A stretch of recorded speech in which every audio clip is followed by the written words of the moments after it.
foreign correspondent, and David Remnick is editor of the New Yorker magazine. I want to start with Richard, then to David. Richard, why did the Russians let him in if he was a problem for them before he even went over there a year later? It's very common where you have governments that are watching people to give them some slack, to let them travel, to let them come into your country. It actually can be helpful sometimes if you're watching someone to see who they're talking to. We see that time and time again when someone actually does something. Why didn't they do it then? They do that to see where their trail will lead. No, why didn't they do it?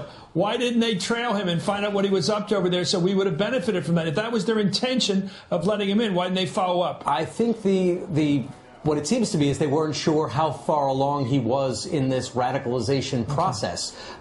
Just believing in a radical ideology is not any kind of criminal act. It's once you decide to take action on it. Why the Russians didn't do more, why the FBI didn't do more, those are good questions. And especially if that Boston Globe reporting is talking about how he was making outbursts in mass, and someone who had clearly crossed the Rubicon and was acting visibly like they had fully radicalized themselves. I think that is certainly a red flag. If you have someone who's traveled abroad, who's already been pointed out to you by Russian intelligence, and then is suddenly making outbursts, I think you then do raise above that level of suspicion.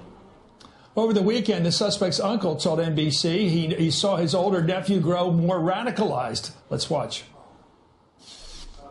I was shocked when I heard his words, his phrases. When he started talking every other word, he started sticking in words of God. It wasn't devotion. It was something, as it's called, being radicalized, not understanding even what he's talking.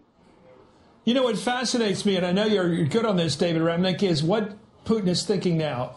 Does this help him make his case that he's been right against Chechnya and that we were wrong, or we were naive not to understand the threat from there? Does he now use this, help us with our intel, help build the case of the role the guy played in his radicalization? What's Putin going to do now with this? Well, Putin has a huge political interest coming up in Russia, and that is protecting the Olympic Games. The Winter Olympics are coming up that are in that region. They're in Sochi, which is very, very close to Dagestan and Chechnya, and you can be sure that the crackdown that is kind of a permanent crackdown that exists in that region will get even more draconian with time, and this example will be used. And I should say that the Russian behavior in that region has been brutal. And he has tried to excuse it, and they've gone way too far very often, despite the radicalization of that region. How smart is Russian intelligence in tracking the movements and the training, if there was any, the radicalization, if there was any, during that 6-month period over there in that region? Well, traditionally, in the old Soviet Union, the smartest elites, whether you like them or not, and we certainly didn't, had no reason to, gravitated toward the intelligence services. Andrei Sakharov, the great dissident, always used to say that reform may well come from inside the KGB, ironically enough, because that's the area where people are the most worldly. They have languages and so on. There's a lot of manpower and intellectual power, ironically, in the secret services, and that's where Putin himself comes from, and that's where largely the hierarchy of the entire Russian government comes from, surrounding Putin. Let me ask you, Richard, just your own thoughts, because I respect you so much in your reporting. You're a hard reporter. You've been so much living over in the Middle East and in the Islamic world generally.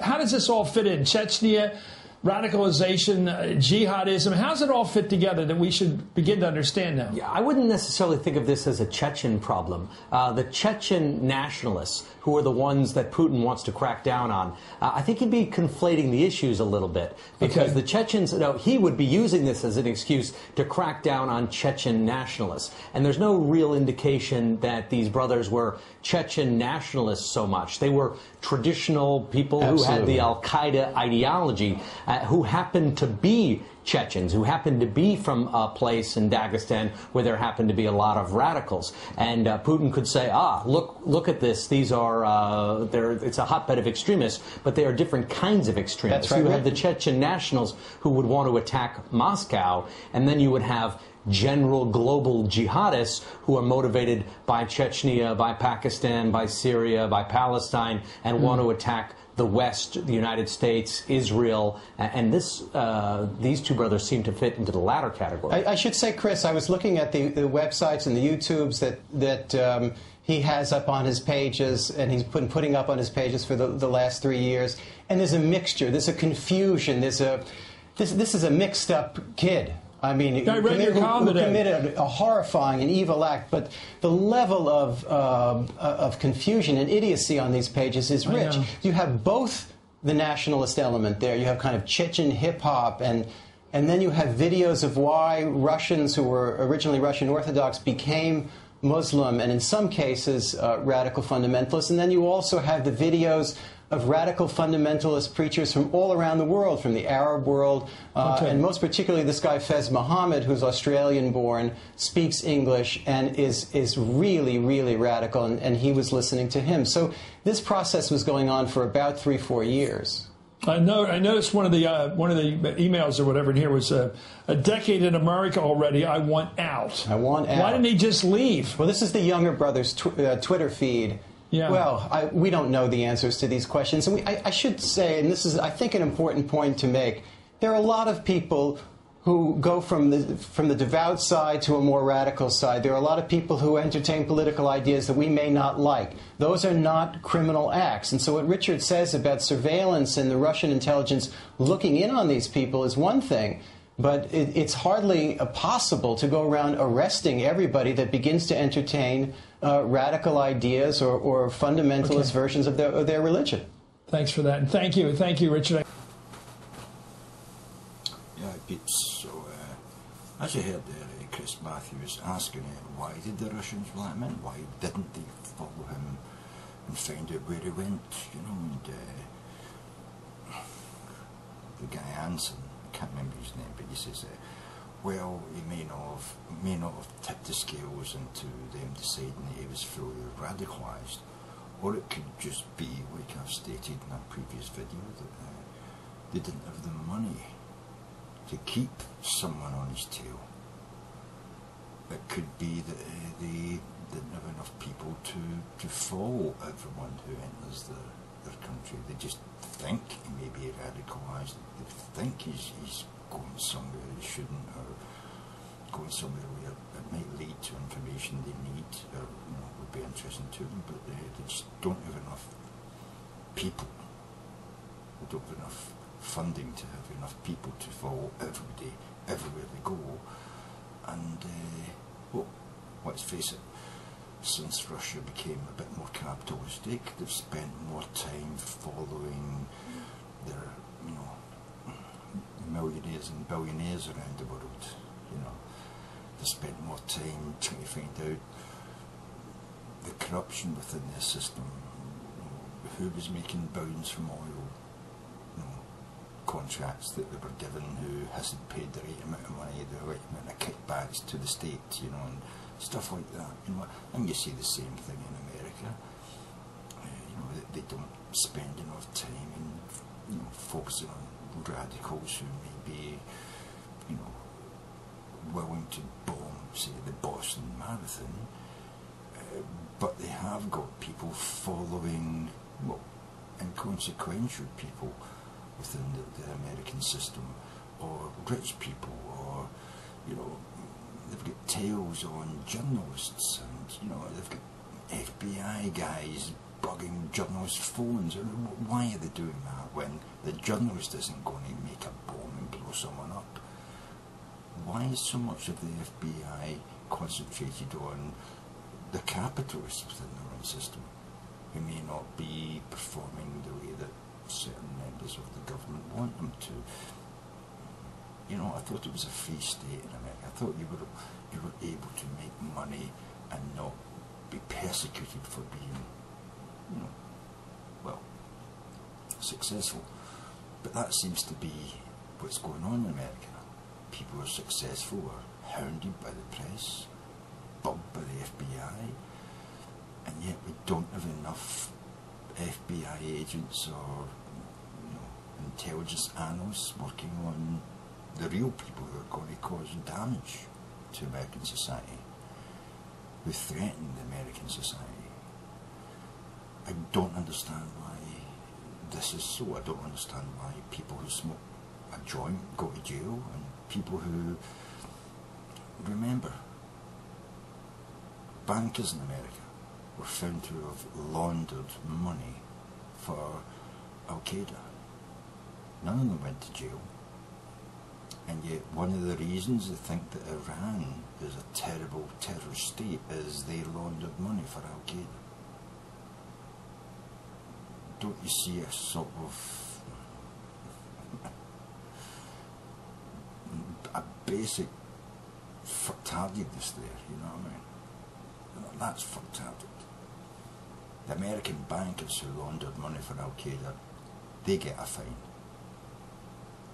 But a state called Iran, who laundered money for Al Qaeda, they deserve to be bombed. They deserve to be invaded.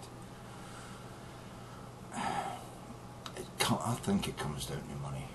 You hear a lot there about Putin trying to protect the Olympic Games, which is going to be held quite close to, you know, Dagestan and Chechnya. And what have they done? Well, they've basically become more heavy-handed with the people in Chechnya and Dagestan. Do you think that's going to make it less likely that someone in Chechnya and Dagestan will decide that they're going to target the Olympic Games? No, I think it makes it more likely that someone in that area is going to target, you know, the Olympic Games in Russia. Do you think there's something they could have done to, you know, perhaps make it safer for the Olympic Games to be in that area?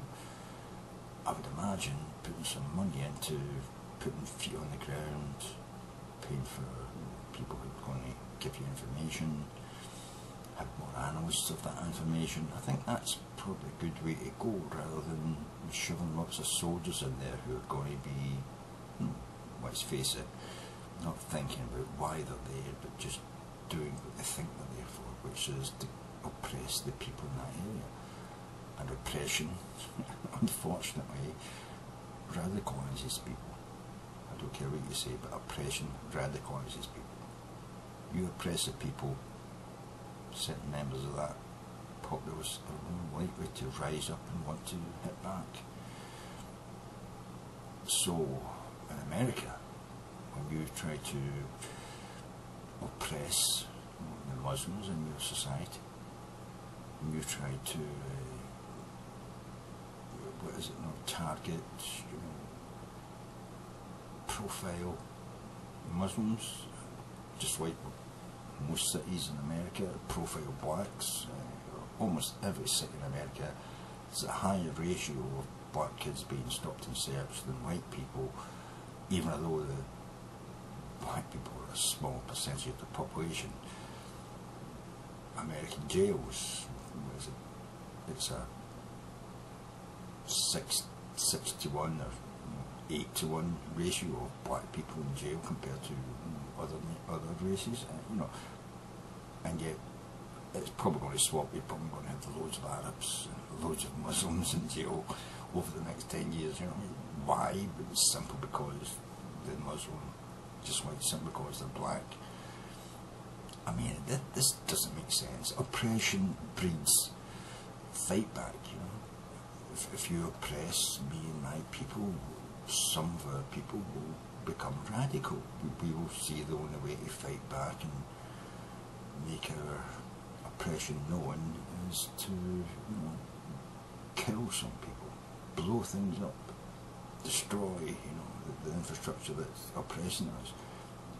It's a basic instinct in man. It's a consequence of the oppression. How do you fight against that? Well, it's not oppressing more, it's using, intelligence. It's stop oppressing, find out why people become radicalised. It's using intelligence to track the radicalised, trace it back to the source of the radicalisation and wipe out the source. Don't keep catching people who smoke dope, find out where they're getting their dope, and once they can't buy it, that's it. You've stopped the supply, and less people will become smokers. if you stop the source of the radicalisation, you stop people becoming radicalised. How do you do that? Intelligence. And I know a lot of people saying, yeah, but people can get it on the internet from other countries. Well, we've got to team up with other countries and help them to find out where the radicals in their society are and get rid of the radicalisation. Get rid of the people who are the source of the radicalisation. Like this twat that was mentioned in Australia. That guy should be arrested. There should be some way of saying that, you know, that freedom of speech is okay, but if your speech is inciting violence, then it's not freedom of speech. You're welcome to voice your opinion, but you're not welcome to incite others to violence. You can't say, I would love to see this man dead, but I wouldn't advocate that someone go and kill him. No, that's not freedom of speech, that's incitement. As soon as you say I'd love, or I'd like, or I wouldn't care if this person, you're inciting.